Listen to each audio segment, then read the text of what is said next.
मेरी शादी एक नामर्द से हो गई, लेकिन मैं उसके साथ बहुत खुश थी क्योंकि मेरा पति एक बहुत अच्छा इंसान था और उसके पास पैसे रुपए की कोई कमी नहीं थी।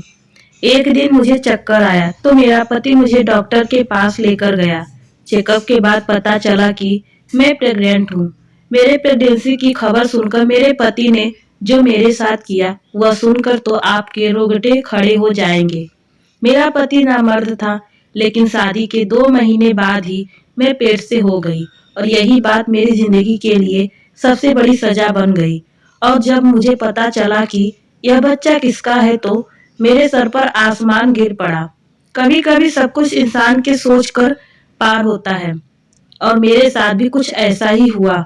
मेरा नाम करिश्मा है। मेरी उम्र लगभग 30 से 31 साल हो चुकी थी, पर अभी तक मेरी शादी नहीं हुई थी क्योंकि मेरे माँ बाप बचपन में ही गुजर चुके थे और मेरे ऊपर मेरी 2 छोटी बहनों की जिम्मेदारी थी। छोटी मोटी नौकरी करके अपना और अपनी बहनों का पेट पाल रही थी। कुछ दिन बाद मैंने अपनी दोनों बहनों की शादी करवा दी। अपनी दोनों बहनों की शादी के बाद अब मैं अपने घर में अकेली रह गई थी। माँ बाप का साया तो बहुत पहले ही छूट गया था और अब तो मेरी बहनें भी पराए हो चुकी थी। अकेलेपन की वजह से अब मुझे भी किसी के साथ की जरूरत थी। मुझे अपनी जिंदगी में ऐसे साथी की जरूरत महसूस होती जो मेरे हरदम पास रहे। मेरे घर में कोई नहीं था और मेरी उम्र ज्यादा होने की वजह से मेरे लिए कोई रिश्ते भी नहीं आते। मेरे दिन कुछ यूं ही गुजर रहे थे। एक दिन मैं बाजार गई थी। वहां मेरी बहुत पुरानी सहेली मिल गई। हम दोनों एक दूसरे से बहुत दिन बाद मिले थे। उसकी शादी हो चुकी थी और उसके भी बच्चे भी हो गए थे। उसने अचानक मेरी शादी के बारे में पूछा तो मैंने उसे सब कुछ बता दिया। बातों ही बातों में उसने मुझे बताया कि उसका एक भाई है जिसकी उम्र लगभग 35 साल के करीब हो गई है। उनकी शादी हुई थी पर उनकी पत्नी इसीलिए उन्हें छोड़कर चली गई क्योंकि उसका भाई अपनी पत्नी को औलाद की खुशी नहीं दे सकता था। मेरे घर में पैसे रुपए की कोई कमी नहीं थी, बस एक कमी थी तो उसके भाई की एक औलाद पैदा नहीं कर सकता था। अभी वह मुझे यही सब बातें बता रही थी कि मेरे मुंह से अचानक निकल गया कि तुम अपने भाई की शादी मुझसे करवा दो और मैं तुमसे वादा करती हूँ कि कभी भी मैं तुम्हारे भाई को छोड़कर नहीं जाऊंगी और ना ही उन्हें किसी बात के लिए ताने दूंगी। मेरी बातें सुनकर मेरी दोस्त हैरान हो गई। उसने कहा, इतनी बड़ी सच्चाई जानते हुए भी कि मेरा भाई कभी बाप नहीं बन सकता, तब भी तुम उसे शादी करने को तैयार हो? मैंने उससे कहा कि इस तरह अकेली जीने से तो अच्छा है कि मैं तुम्हारे भाई का सहारा बन जाऊं और वह मेरा सहारा। आखिर मैं कब तक अकेली रहूंगी? मेरा हाल तो ऐसा है कि अगर मैं मर जाऊं तो किसी को कानो कान खबर नहीं होगी। मेरी सहेली मेरा यह फैसला सुनकर तो बहुत खुश हुई क्योंकि उसके घर में भी किसी औरत की जरूरत थी। उसकी माँ बहुत पहले ही गुजर चुकी थी। उसका भाई अपने बूढ़े बाप के साथ रहता। उसने कहा, ठीक है, मैं यह बात अपने भाई से पूछकर बताऊंगी। वैसे तुम इस शादी को पक्का ही समझो क्योंकि मेरे भैया को तुम्हारे ही जैसे किसी साथी की जरूरत है। 1 से 2 दिन गुजरने के बाद मेरी सहेली मेरे घर आई और वह बहुत खुश थी। उसने कहा, भैया इस शादी के लिए तैयार है, पर उनकी एक शर्त है। मैंने घबरा कर पूछा, क्या शर्त है? उसने कहा, बस यही कि उसका भाई यह चाहता है कि दुनिया को उसके नामर्द होने की बात कभी पता ना चले। मैंने कहा, बस इतनी सी बात? तुम और तुम्हारे भाई इस बात के लिए बेफिक्र रहो। मैं भला क्यों दुनिया को बताने जाऊंगी कि मेरा पति नामर्द है। अगले कुछ ही दिनों में मेरी और सुधांशु की शादी बड़े धूमधाम से हुई। लोग तो यह देखकर हैरान थे कि एक अकेली लड़की का कैसे इतना अच्छा रिश्ता मिल गया। मैं यह बात अपनी बहनों को भी नहीं बताई थी कि मेरा पति नामर्द है। मेरे पति का यह राज मेरे सीने में दफन होकर रह गया था। मैं दुल्हन बनकर सुधांशु के घर गई तो यह देखकर हैरान थी कि सुधांशु का घर तो एक आलीशान बंगला था। मैं अपनी शादी से बहुत खुश थी क्योंकि मैं तो सपने में भी नहीं सोची थी इतने अच्छे घर में मेरी शादी होगी। मेरा कमरा बहुत अच्छे से सजाया गया था। सुहाग की सेज पर बैठी हुई मैं अपने पति सुधांशु का इंतजार कर रही थी, पर सुधांशु जब कमरे में आए तो उनके अंदर एक झिझक थी। शायद वह अपने अंदर की उस कमी को लेकर परेशान थे, पर मैं एक निश्चौर औरत थी, इसीलिए मैंने ही पहले उनका हाथ पकड़कर उन्हें यकीन दिलाया, यह बात कभी भी हमारे कमरे से बाहर नहीं जाएगी और ना ही मैं आपको इस बात के लिए कभी कुछ कहूंगी। मेरे इतना कहने और समझाने के बाद सुधांशु का चेहरा खिल उठा। उन्होंने मेरा हाथ चूमते हुए मेरे हाथों में तोहफे के रूप में अंगूठी पहनाई और कहने लगे कि तुम्हें देखकर लगता है कि अब मेरी जिंदगी में मुझे सब कुछ मिल गया है। मुझे भी कुछ ऐसा ही लग रहा था कि मैं अपनी जिंदगी में अब बहुत खुश हूँ, मगर मुझे क्या पता था कि आने वाला वक्त मेरी जिंदगी का आजमाया साबित होगा। मैं और सुधांशु अपनी जिंदगी में बहुत खुश थे। सुधांशु ने मुझे इतना प्यार दिया कि मैं उनके साथ बहुत खुशी थी। सुधांशु ने मुझे अपनी पहली पत्नी के बारे में सब कुछ बताया। उन्होंने बताया कि जब काफी दिनों तक उन्हें बच्चा पैदा नहीं हुआ तो डॉक्टर को दिखाया गया, तो डॉक्टर ने सुधांशु में ही बहुत सी कमियां बताई और जब यह बात सुधांशु की पहली पत्नी को पता चली कि वह कभी मां नहीं बन पाएगी तो वह चली गई। सुधांशु ने बताया कि दूसरी शादी के बारे में उन्होंने इसलिए नहीं की, कहीं वह भी चली जाएगी तो मुझे यह सदमा बर्दाश्त नहीं होगा, लेकिन मैंने सब कुछ जानते हुए भी इस शादी की ख्वाहिश का इजहार किया था, इसीलिए उन्होंने मुझसे शादी की। मेरे दिल में भी बच्चे भी तमन्ना थी, पर मुझे यह बात बहुत अच्छी तरीके से पता थी कि मेरा पति मुझे औलाद नहीं दे सकता, इसीलिए औलाद की ख्वाहिश को अंदर ही अंदर मार दिया था और सुधांशु को यकीन दिलाया कि मैं आपसे कभी बच्चे की ख्वाहिश नहीं रखूंगी, हर गुजरते दिन की ख्वाहिश नहीं करूंगी।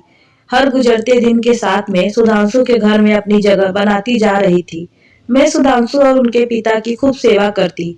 शाम के वक्त हम सब एक साथ बैठकर चाय पीते।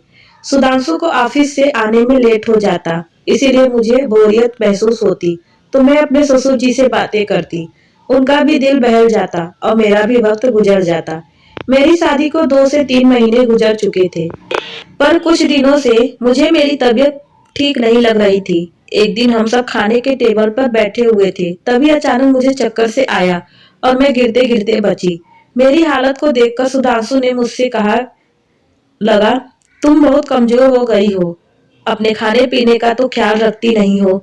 चलो ठीक है, खाना खाने के बाद हम तुम्हें डॉक्टर के पास लेकर चलेंगे, ताकि तुम्हें डॉक्टर कुछ ताकत की दवाइयाँ दे दे कि तुम खाना अच्छी तरीके से खाना खाने लगो और तुम्हारे अंदर की कमजोरी भी दूर हो जाए। मैं डॉक्टर के पास नहीं जाना चाहती थी, पर सुधांशु ने मेरी एक न सुनी। ऑफिस जाने के बजाय वह मुझे डॉक्टर के पास लेकर चले गए। डॉक्टर ने मेरा चेकअप किया और चेकअप करने के बाद डॉक्टर ने जो बात बताए उसे सुनकर हम दोनों पति पत्नी सन्न रह गए। डॉक्टर ने बड़ी खुश होकर यह खबर सुनाई थी और यह खबर सुनते ही हम दोनों के चेहरे की हवाइयां उड़ गई। मैं और सुधांशु बहुत ही अजीब नजरों से एक दूसरे को देखने लगे, क्योंकि मुझे और सुधांशु को यह बात बहुत अच्छी तरीके से पता थी कि सुधांशु कभी बाप नहीं बन सकते। तो फिर यह बच्चा किसका? आखिर में प्रेग्नेंट कैसे हुई? डॉक्टर के हाथ से सुधांशु ने रिपोर्ट ली और बिना कुछ कहे बाजू से मुझे पकड़कर गाड़ी तक ले आए और इतनी तेज रफ्तार में गाड़ी चलाए कि मेरी चीख निकल गई। मुझे भी कुछ समझ में नहीं आ रहा था कि आखिर हो क्या रहा है। हम दोनों घर पहुंचे तो मेरे ससुर जी हमारे इंतजार में बाहर बैठे हुए थे। हम दोनों को घर आता हुआ देखकर बेफिक्रमंद से पूछने लगे, अब बहू की तबीयत कैसी है? डॉक्टर ने क्या कहा है? सुधांशु के गुस्से का हाइपर था। उसने गुस्से में कहा कि आपकी बहू प्रेग्नेंट है, जबकि ये बात मैं बहुत अच्छी तरीके से जानता हूँ कि यह बच्चा मेरा नहीं है। सुधांशु की बातें सुनते ही मेरे ससुर ने हैरानगी से कहने लगे, तुम यह कैसी बातें कर रहे हो? मैं हॉल में सोफे पर ही रह गई, क्योंकि मुझे इससे ज्यादा बर्दाश्त करने की हिम्मत नहीं थी कि मैं बेकसूर थी, लेकिन मेरा पति चीख चीख कर मुझे बेइज्जत कर रहा था। सुधांशु की बात सुनकर मेरे ससुर जी गुस्से में कहने लगे, थोड़ा बर्दाश्त किया करो और इस तरह अपनी पत्नी पर इल्जाम लगाने से पहले कुछ तो शर्म करो। अपने ससुर की बातें सुनकर मुझे थोड़ी हिम्मत मिली और मैंने रोते हुए सुधांशु से कहा कि मैं बच्चा मेरे पेट में कैसे आया, लेकिन मैं इतना जरूर जानती हूँ कि आपके सिवा मेरी जिंदगी में कोई और नहीं है। सुधांशु ने गुस्से में कहा, तुम तो चुप ही रहो। आज मुझे समझ में आया कि आखिर तुम्हारी शादी क्यों नहीं हो रही थी और तुमने मुझसे शादी इसीलिए की क्योंकि तुम्हें अच्छी तरीके से पता था कि मैं कभी बाप नहीं बन सकता था, इसीलिए तुम्हारे हर जुर्म का बर्दाश्त करता। लेकिन तुम गलत थी, क्योंकि मैं इतना बेवकूफ नहीं हूँ कि किसी और के बच्चे को अपना नाम दूं। इसीलिए बेहतर यही होगा कि तुम अभी और इसी वक्त अपना सामान उठाओ और यहाँ से चली जाओ। मेरे ससुर जी ने सुधांशु को समझाने की बहुत कोशिश की, पर सुधांशु गुस्से में पागल हो चुके थे और वह कुछ भी जानने और समझने को तैयार नहीं थे। सुधांशु ने गुस्सा में और आधी रात को मुझे बाहर निकाल दिए। मैं रोती बिलखती अपने घर वापस आ गई। मेरा और सुधांशु का रिश्ता जहाँ से शुरू हुआ था, शायद वहीं पर खत्म होने वाला था। यह सब सोचते सोचते मेरी तबीयत बिगड़ रही थी, पर मुझे अभी भी सुधांशु की परवाह थी, क्योंकि मैं उससे बहुत प्यार करती थी। मैं सारी रात रोते रोते ही रह गई और रोते रोते ना जाने कब मेरी आंख लग गई, मुझे पता ही नहीं चला। मेरी आंख उस वक्त खुली जब दरवाजे पर दस्तक हुई। मैंने दरवाजा खोला तो सामने मेरी ननद खड़ी थी। मैं रोते हुए उसके गले लग गई। रोती रोती मैं उससे कह रही थी कि मैं देखा और वहीं हूँ, और मुझे पता नहीं चला कि यह बच्चा मेरे पेट में कैसे आया। मेरी सहेली, जो कि मेरी ननद भी थी, वह मुझे समझाते हुए कहने लगी, तुम चिंता मत करो, सब कुछ ठीक हो जाएगा। मेरी सहेली मुझे समझकर बूझकर चली गई। मुझे अपनी सहेली की बात पर बिल्कुल भी यकीन नहीं था। आखिर यह सब वह कैसे ठीक कर सकती थी। बहुत सोचने विचारने के बाद मेरे दिमाग में यह बात आई कि कहीं मेरे ससुर ने तो मेरे साथ सब कुछ गलत नहीं किया, क्योंकि शादी के बाद मेरी जिंदगी में सुधांशु के अलावा अगर कोई मर्द था तो वह मेरे ससुर जी थे। पूरे दिन रात वही मेरे साथ रहते। सुधांशु तो ऑफिस से घर आने में कभी कभी रात के 12 बजा देते थे। रात का खाना खाने के बाद मैं अपने कमरे में जाकर सो जाती थी, तो मेरे ससुर जी कहीं मेरे साथ यह सब सोचते हुए मेरे रोकते खड़े हो जाते। उनके मेरे ऊपर प्यार जताना और हद से ज्यादा ख्याल रखना आज मुझे खटक रहा था। इसी सोच विचार के साथ किसी तरह मैंने एक हफ्ता गुजार दिया, और हर गुजारते दिन में भगवान से बस यही दुआ करती कि भगवान मुझे बेकसूर साबित कर दो और मेरे अपने पति के साथ दोबारा अपनी जिंदगी शुरू कर सकूं। मेरी दो बहनें अपनी जिंदगी में ऐसे मगन थी कि उन्हें मेरी जरा भी परवाह नहीं थी, जबकि मैंने उन्हें माँ बाप की तरह पाला था। एक हफ्ते के बाद मेरी ननद मेरे पति सुधांशु के साथ मुझे लेने के लिए मेरे घर आई। सुधांशु को दरवाजे पे देखकर मैं हैरान रह गई। मुझे कुछ समझ में नहीं आ रहा था कि आखिर सुधांशु मुझे लेने कैसे आ गए, लेकिन मेरे लिए तो बस इतना ही काफी था कि मुझे दोबारा सुधांशु की जिंदगी में शामिल होने का मौका मिल रहा है। मैं बिना कुछ पूछे उन दोनों के साथ गाड़ी में जाकर बैठ गई, पर घर जब पहुंची तो मैंने देखा घर के डोर बहुत अच्छी तरीके से सजाया गया था और मेरे ससुर जी ने बहुत खुशी मन से मेरा स्वागत किया। यह सब देखकर मैं हैरान थी कि आखिर यह सब हो क्या रहा है। मेरी सहेली ने बड़े प्यार से मुझे गले लगाया और मुझसे कहने लगी, तुम्हारा बहुत बहुत शुक्रिया कि तुमने मुझे बुआ बनाया। एक नजर सुधांशु पर डाली तो सुधांशु सर झुकाए शर्मिंदगी से खड़े थे।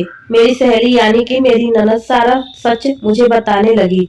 उसने बताया कि पापा को तुम्हारे ऊपर विश्वास था कि तुम एक अच्छी लड़की हो, तुम कभी भी कोई गलत काम नहीं कर सकती। यह सब जानने समझने के बाद भैया फिर दोबारा इस लेडी डॉक्टर के पास गए, जिसने कभी उन्हें बताया था कि वह कभी बाप नहीं बन सकती। लेडी डॉक्टर भैया को देखते ही पहचान गई, पर जब भैया ने उन्हें बताया कि मेरी दूसरी पत्नी प्रेग्नेंट है, तो लेडी डॉक्टर ने भाई को ऐसा सच बताया जिसे सुनकर उनके सर पर आसमान गिर पड़ा।